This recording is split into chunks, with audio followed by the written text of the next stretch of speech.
The following video is rated H for all the hustlers worldwide. Are you ready? I'm ready. It's grind times. Let's get it!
This episode of Grind Times is sponsored by Cousins Auto Sales. Are you tired of walking, hitching rides, or just ready for an upgrade? Your answer is Cousins Auto Sales, specializing in a wide variety of used cars for over 15 years. We provide great customer service, fair prices, and clean and reliable vehicles you can be happy with. To get yours, call 225-256-5538. And remember, Cousins Auto Sales, where you're treated like family with a ride from us.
What's good, fam? It's QBZ back at you with more heat. Today, the Death style is out the window. I pulled out the old jeans, the work shirt, the steel toe boot, and I'm rocking the safety goggles. Just to show you, it's a hell of a lot of money in blue collar work. So the college degrees, they're fine and they serve a purpose, but if it all fell apart for me, I would take my CDL, buy me a truck, start me an LLC, and get on my grind for this money. So today I wanted to actually just show some highlights and talk about just different opportunities in the transportation industry. So with that being said, let's go chop it up with a boss about heavy duty trucking. Let's get it. What's poppin'? What's poppin'? I want to let everybody know I'm proud of you from where you started to the point you're at now to what you're actually going to eventually expand into. So let's go ahead and sit on down and get into this.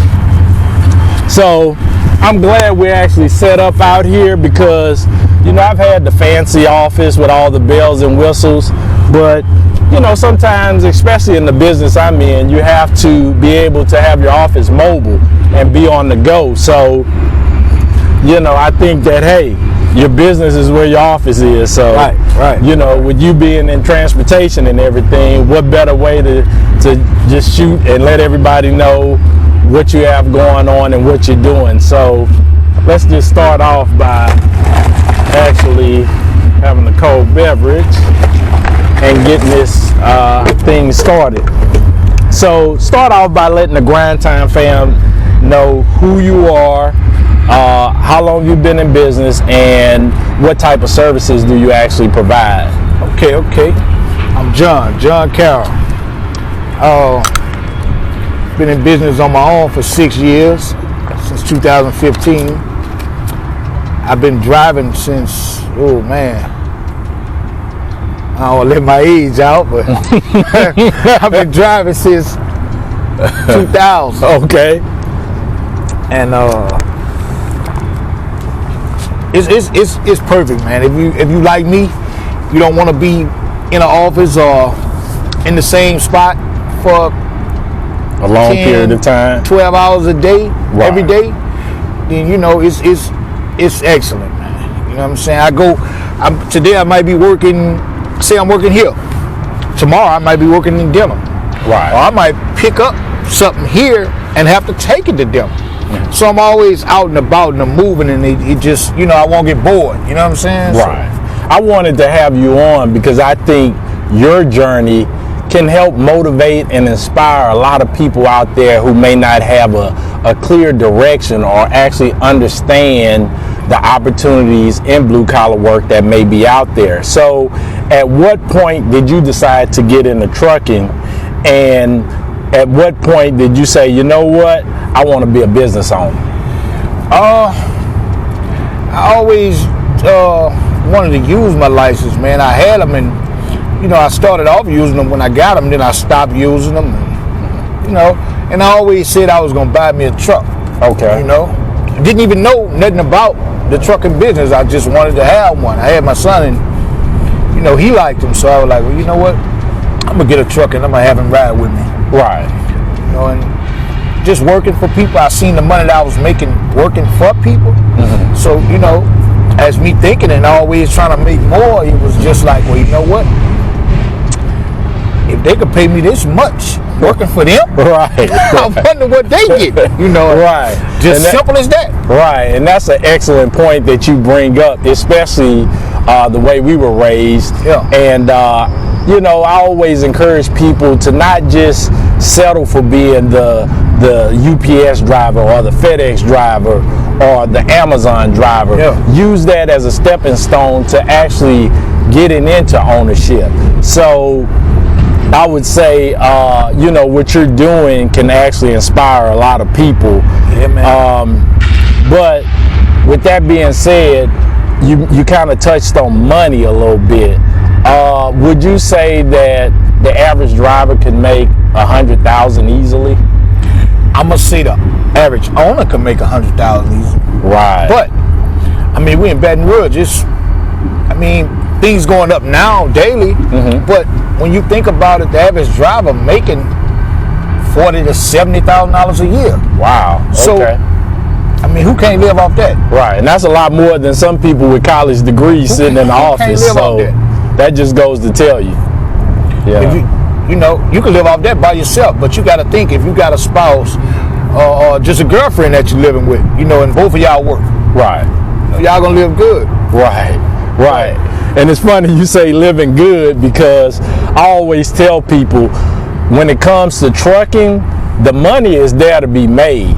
The truckers that I know, all of them have a pretty good lifestyle, outside of the ones that may either trick their money off or either have some type of bad habit. But the money, and you even said that the money is there to be made. You'll make the money. So I think a lot of people just really don't understand it. So if you could just speak to that a little bit.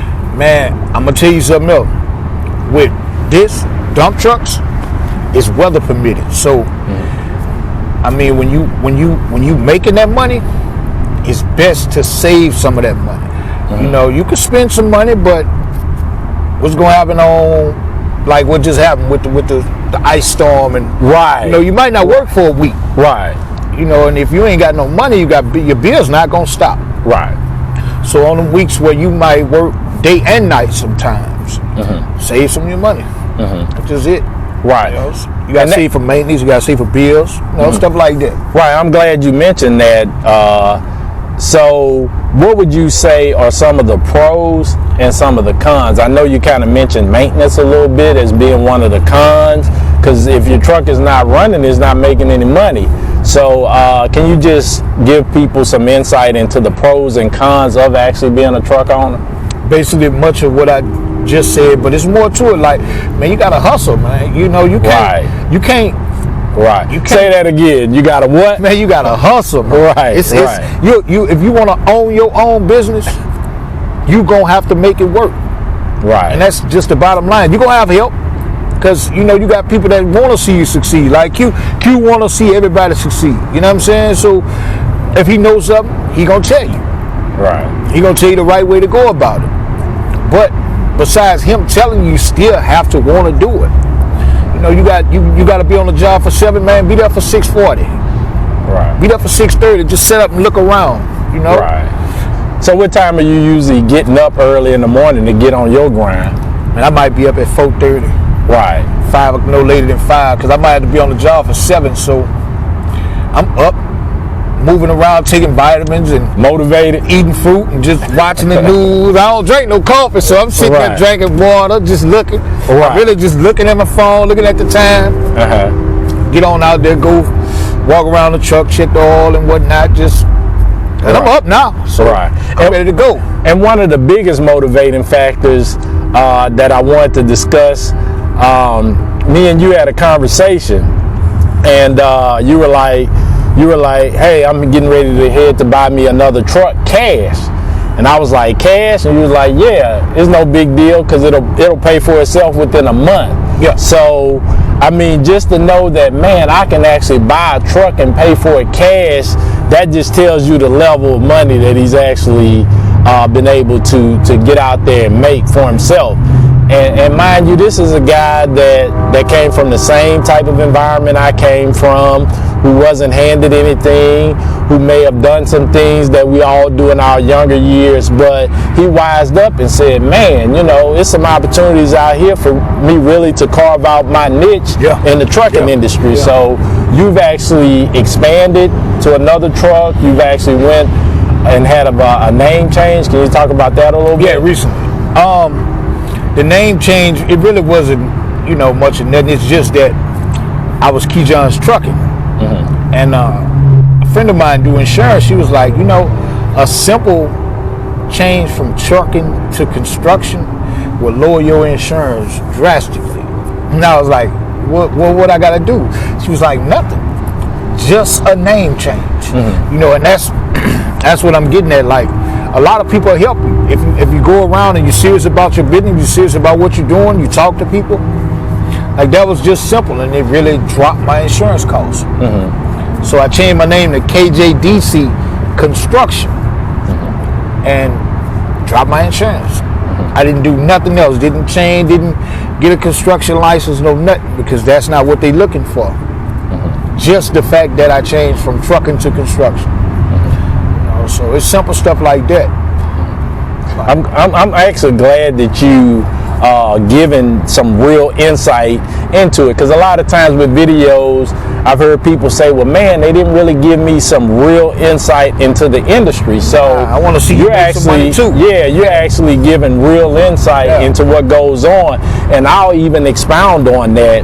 You know, if it's someone out there that may want to get into the trucking industry and don't really know how to get started, I'll take you from square one. The first thing you need to do is, let's say you don't have the money to get started. I would say check with your local job service. You can Google and find out funding sources that are available to help you get a CDL, or worst case scenario, check with some of the truck driving schools and ask them about funds that may be available to help you pay for it. And hey, if you're working a 9 to 5, so to speak, they have night classes. Go at night. Really be about your grind. And once you actually get your trucking license, you'll have companies beating you down for you to come work for them, right? Because they know, number one, it's a shortage of drivers out there, men and especially ladies, you know, but there are some ladies out there actually getting to the money. Truthfully, it's a lot of women that's starting to get CDLs. Right. I'm going to tell you something about women. Women gonna work, man. Right. I don't know. I'm saying, listen, don't be mad at me because I'm just saying what it is. Right. Dudes don't really like to go to work for some reason. Or they figure like they don't have to go to work. I've been one of them. Right. Women go to work, man. Right. You know, if I had me 5-10 women drivers, I have 5-10 trucks. Just here, y'all go ahead. Just with ladies, right? They don't work. Right. So again, I would say from that point, once you actually get out of school and the companies are, you know, after you to come work for them, if you choose to take that route, like John said earlier, start saving your money and stacking your money to eventually get to the point of owning your own truck.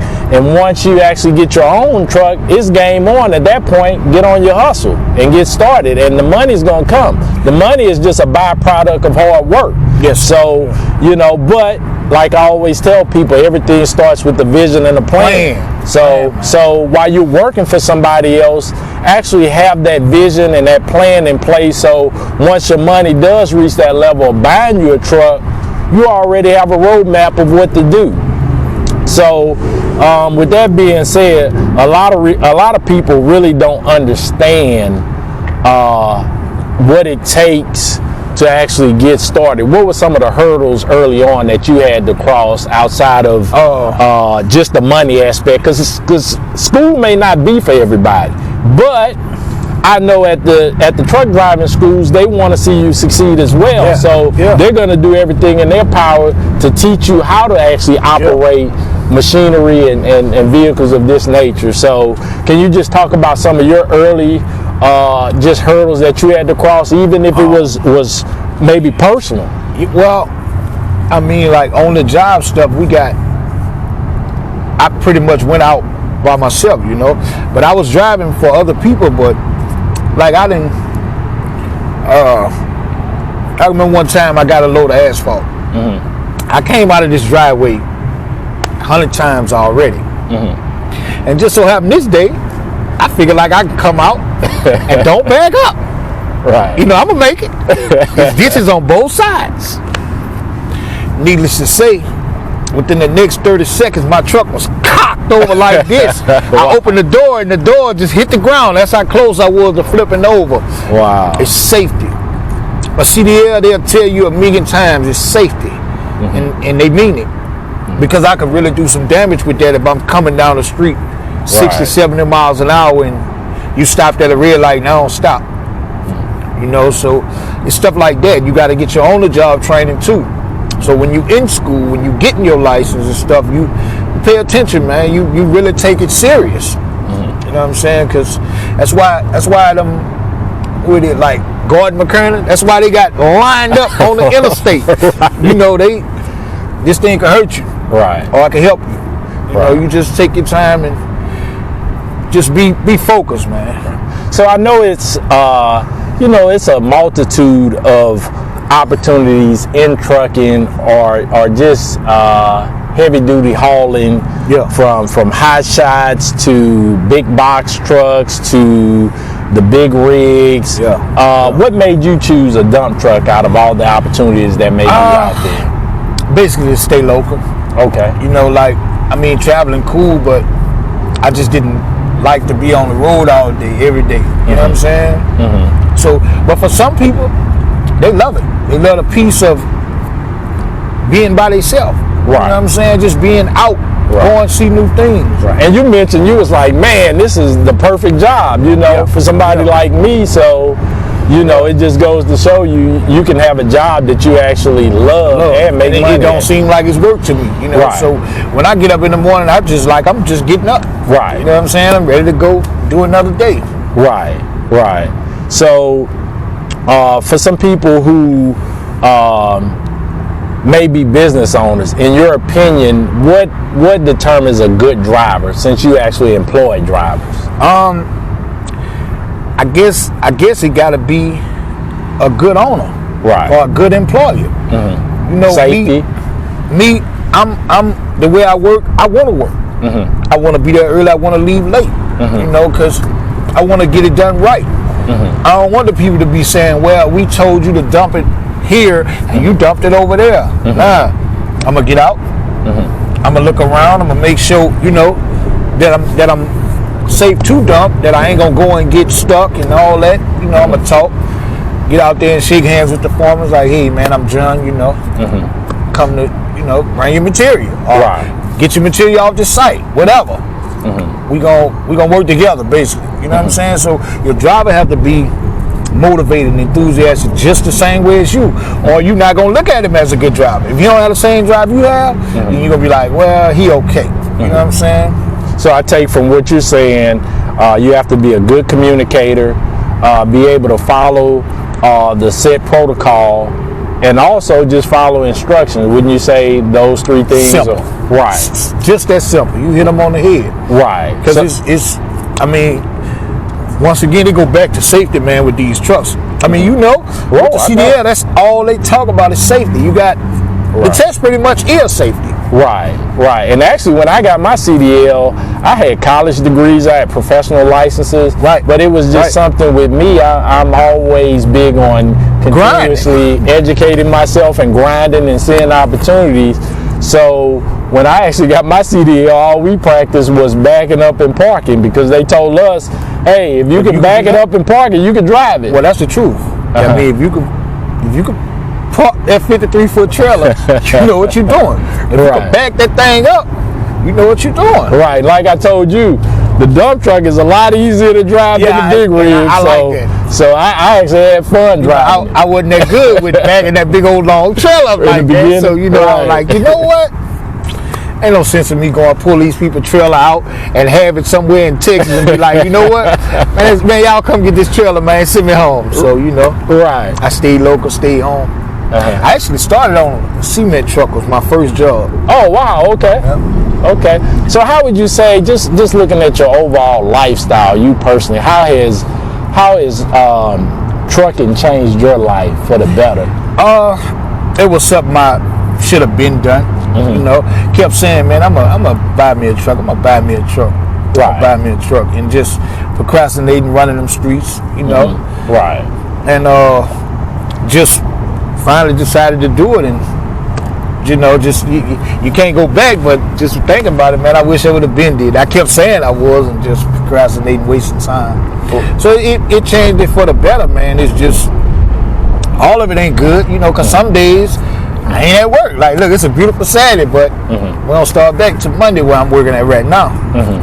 And I mean, you know, anybody that knows me know I like to see everybody win. I want to see everybody level Yes, up. sir. So when I see you pull up in your personal vehicle that's brand new and you shining like new money, so to speak, and you have all these things going on, it just really makes me, you know, feel proud and a level of accomplishment as if I did something right. Yeah. So at least you've I guess you were smart enough to say, okay, well, Q's giving me this advice, I'm gonna use it. Yes, Right, sir. Yes, right. sir. So I appreciate that.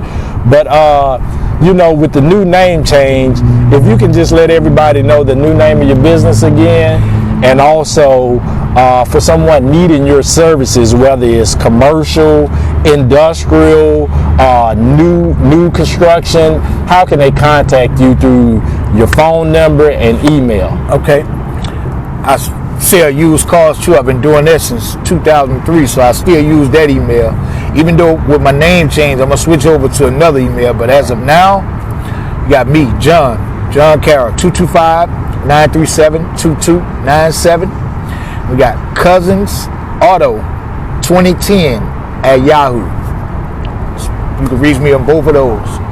It don't matter. I'm old school. You can call me, text me, email, don't matter. So give your phone number out one more time. 225-937-2297.